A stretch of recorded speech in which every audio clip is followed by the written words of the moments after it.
Hi friends, welcome to our channel. Brahmamudi serial next ఎపిసోడ్లో ఏం జరగబోతోందో ఈ వీడియోలో చూసి తెలుసుకుందాం. కావ్యని బెదిరించిన యామిని అసలేం జరిగింది అని తెలుసుకోవడానికి ఈ వీడియోని స్కిప్ చేయకుండా ఎండ్ వరకు చూసేయండి. యామిని చాలా కోపంగా గదిలోకి వెళ్ళి తలుపు వేసుకుంటుంది. అప్పుడు యామిని ఏం చేసుకుంటుందేమో అన్న భయంతో యామిని వాళ్ళ అమ్మ రాజ్ని, ఇప్పుడు నీకు సంతోషంగా ఉందా రామ్ అని అంటుంది. అప్పుడు రాజ్, అదేంటంటే మీరు కూడా అలా మాట్లాడుతున్నారు అని అంటాడు. అప్పుడు యామిని వాళ్ళ అమ్మ, మరి ఇంకెలా మాట్లాడమంటావు రామ్? చిన్నప్పటి నుంచి యామిని నిన్నే ప్రేమిస్తూ ఉంది, నిన్నే ప్రాణంగా చూసుకుంటూ నీతోనే తన జీవితాన్ని గడపాలి అని అనుకుంటూ ఎంతో ఆశగా బ్రతికింది. కానీ చివరాఖరికి నువ్వు మీ పెళ్లి దగ్గరికి వచ్చేసరికి నాకు ఈ పెళ్లి ఇష్టం లేదు అని అందరి ముందు తనని ఘోరంగా అవమానించావు అని అంటుంది.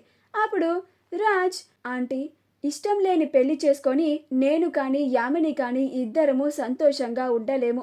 ఇద్దరము జీవితాంతం నరకం అనుభవించాల్సిందే. అదే పెళ్లి చేసుకోకుండా ఉండడమే మంచిది అని నేను తనని మోసం చేయకూడదని మాత్రమే నేను ఈ పని చేశాను అని అంటాడు. అప్పుడు యామిని వాళ్ళమ్మ, ఇలా చేసి మాత్రం ఏం సాధించావు రామ్ అని అంటుంది. అప్పుడు రాజ్, నేను నా మనసులో ఒకరిని పెట్టుకొని మరొకరిని పెళ్లి చేసుకోవడం తప్పు. ఆ తప్పు చేయలేదు అని ఇప్పుడు చాలా సంతోషంగా ఫీల్ అవుతున్నాను ఆంటీ. ఒక ఆడపిల్ల జీవితాన్ని కాపాడాను. అదే నేను మీరు చెప్పినట్లుగా యామిని తను చనిపోతాను అని బెదిరించింది అని తనకి తల వంచి తను చెప్పినట్లుగా తనకి తాళి కడితే జీవితాంతం నేను తనని సంతోషంగా ఉంచలేను. తను కూడా నన్ను పెళ్లి చేసుకొని సుఖపడలేదు. ఇదంతా జరిగేది ఎందుకంటే అందుకనే నేను అందరి ముందు నాకు ఈ పెళ్లి ఇష్టం లేదు అని చెప్పాను. నా మనసులో వేరొక అమ్మాయి ఉంది. ఆ అమ్మాయి ఎవరో కూడా మీ అందరికీ తెలుసు. మీరు ఇది అర్థం చేసుకుంటారు అని అనుకుంటున్నాను అని అంటాడు. ఈ మాటలన్నీ లోపల నుంచి యామిని వింటుంది. లాభం లేదు. బావని ఇంకా ఎన్ని చెప్పినా కానీ అస్సలు మార్చలేను. ఈసారి నుంచి నేను ఆ కావ్య వైపు నుంచి నరుక్కుంటూ రావాలి. ఏం చేసైనా సరే కావ్య బావ ప్రేమని యాక్సెప్ట్ చేయకుండా ఉండేలాగా చేయాలి. నా మీద భయంతో అన్నా సరే బావని ఆ కళావతి దూరం పెట్టేలాగా చేయాలి అని అనుకొని డోర్ తీసి వస్తుంది. అప్పుడు యామిని వాళ్ళ అమ్మా నాన్నలు ఇద్దరు యామినిని చూసి, బేబీ ఏంటిది బేబీ, నువ్వంత ఆవేశంగా లోపలికి వెళ్ళి తలుపు వేసుకుంటే బయట మాకు ఎంత కంగారుగా ఉంటుందో ఒక్కసారన్నా ఆలోచించావా అని అంటారు. అప్పుడు యామిని, బావ చేసిన దానికి నేను బాధని తట్టుకోలేక అలా చేశాను మామ్ అని అంటుంది. అప్పుడు రాజ్, మా మాటలు విని నువ్వు బయటికి వచ్చినందుకు చాలా థ్యాంక్స్ యామిని. ఇలారా, మనం కూర్చొని మాట్లాడుకుందాం అని ఆవేశంలో ఇలాంటి పనులు ఎప్పుడు చేయకు యామిని. ఇలాంటి నిర్ణయాలు అస్సలు తీసుకోవద్దు. నువ్వు నన్ను గాఢంగా ప్రేమించి ఉండొచ్చు, కానీ నా మనసులో నువ్వు లేవు. వేరొకరు ఉన్నారు. నేను అలా నా మనసులో ఇంకొకరిని పెట్టుకొని నిన్ను పెళ్లి చేసుకోవడం కరెక్ట్ కాదు కదా యామిని. అందుకే ఇలా చేశాను అని అంటాడు. అప్పుడు యామిని, నువ్వు నీ వైపు నుంచి కరెక్ట్గానే మాట్లాడుతున్నావు బావా. నువ్వు నా గురించి ఆలోచించే ఈ పెళ్లిని ఆపేసావని నాకు అర్థమవుతోంది అని అంటుంది. ఆ మాటలు వినగానే యామిని వాళ్ళ అమ్మ నాన్నలు ఇద్దరు ఆశ్చర్యపోతారు. అప్పుడు యామిని వాళ్ళ అమ్మ, ఏంటి బేబీ నువ్వు మాట్లాడుతుంది అని అంటుంది. అప్పుడు యామిని, బావ చెప్పింది కూడా నిజమే కదా మామ్. బావ మనసులో నేను లేను. బావ మనసులో ఇంకొక అమ్మాయి ఉంది. ఆ అమ్మాయిని పెట్టుకొని నన్ను పెళ్లి చేసుకున్నా కానీ నేను బావతో సంతోషంగా ఉండలేను కదా.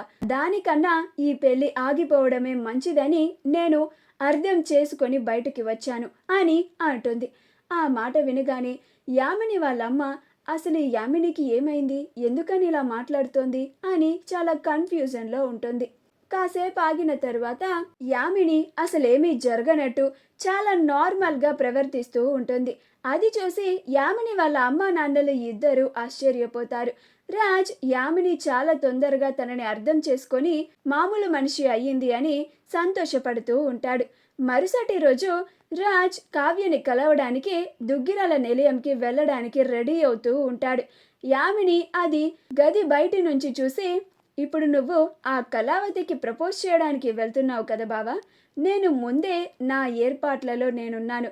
నువ్వు అక్కడికి వెళ్ళి నువ్వు నీ ప్రేమని ఆ కళావతికి చెప్పినా ఆ కళావతి నీ ప్రేమని అస్సలు అంగీకరించదు అని అనుకుంటూ ఉంటుంది. స్వప్న పాపని తీసుకొని చెకప్ కని హాస్పిటల్కి వెళ్ళొస్తాను అని అందరికీ చెప్పి వెళ్తూ ఉంటుంది. అప్పుడు కావ్య, అక్క నన్ను కూడా రమ్మంటావా అని అంటుంది. అప్పుడు స్వప్న, ఏం వద్దులే కావ్య, నేను ఒక్కదాన్నే వెళ్ళొస్తాను అని చెప్పి తాను హాస్పిటల్కి వెళ్తుంది.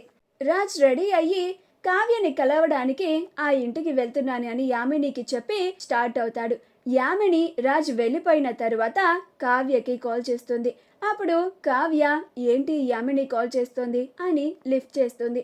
అప్పుడు యామిని, కళావతి, ఇప్పుడు మా బావ అక్కడికి వచ్చి ఐ లవ్ యూ అని చెప్పగానే నువ్వు ఐ లవ్ యూ టూ అని చెప్పడానికి రెడీగా ఉన్నావా అని అంటుంది. అప్పుడు కావ్య, అంతేగా మరి అని అంటుంది.